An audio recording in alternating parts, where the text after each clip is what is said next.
अस्सलाम वालेकुम everybody, this is Sikandar time में financial help you guys doing fine and learning with us. Page को जरूर लाइक कीजिएगा, फॉलो कीजिएगा, उसके साथ नोटिफिकेशंस भी टर्न ऑन कर लीजिएगा।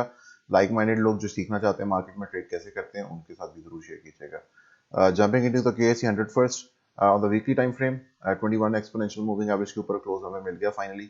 अब 47,000 स्ट्रक्चरल रेजिस्टेंस जो है वो बाकी है अबूर करनी। शॉर्टर टर्म टाइम फ्रेम में मैंने कल आपको बताया था कि यहाँ पर एक इंटरेस्टिंग कैंडल आई है along with the divergence, hidden bullish divergence between if you can see this point and this point over here।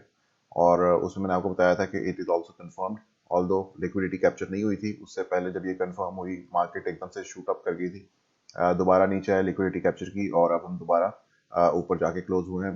अब यहाँ पे हमारे पास जो इंपॉर्टेंट लेवल्स हैं वो एक यही क्लिटरी जो है रेजिस्टेंस, यहाँ पे हमारी जो पास स्पाइक हाइक है over here, that should be taken over. और उसमें हमारे पास जो फर्स्ट ऑप्शन आएगा that is going to be at the daily close above 47,350 almost approximately, 41 to be exact, लेकिन 350 अप्रॉक्सीमेटली आप ध्यान में रखिएगा। So once we go above this spike high, then yes, we can form a higher high, which means the momentum is to the upside.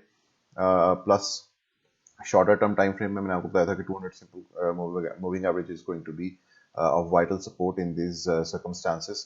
और उसकी मैंने आपको previously reasons भी बताई थी कि जब हम यहाँ पर प्राइस एक्शन इसके नीचे आया था on the hourly on 200 simple moving average, उसके बाद हमने इसको बहुत देर तक एज ए रेजिस्टेंस होल्ड किया and finally we gave up.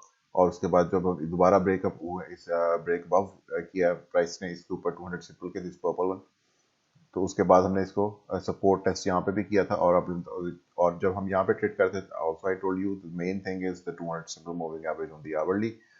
ये जो बीच में मूविंग एवरेजेस हैं ये सिर्फ छोटे बाउंसेस के लिए ही मेनली देखी जा सकती हैं। 21 एक्सपोनेंशियल मूविंग एवरेज के इस वक्त हम ऊपर हैं, सिर्फ इस टाइम 100 EM है हमारे ऊपर द ब्लू वन। बाकी तमाम मूविंग एवरेजेस जो हैं वो इस टाइम सपोर्ट में आ चुकी हुई हैं। डाइवर्जेंसेस एज सच नहीं है हमारे पास on the hourly time frame, so we are looking good for at least a consolidation period on the hourly time frame.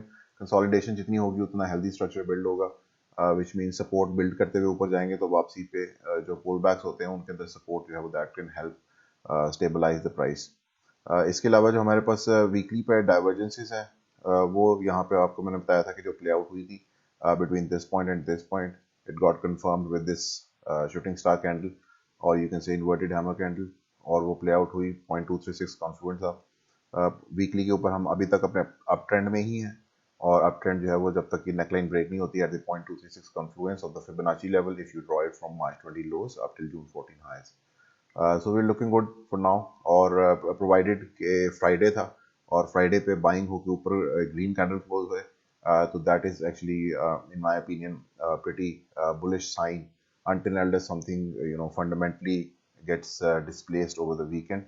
तो अगर ऐसी कोई बुरी खबर ना आए वीकेंड पे तो I think Monday is going to be a good day starting for the stock exchange। Thank you so much, अल्लाह हाफिज।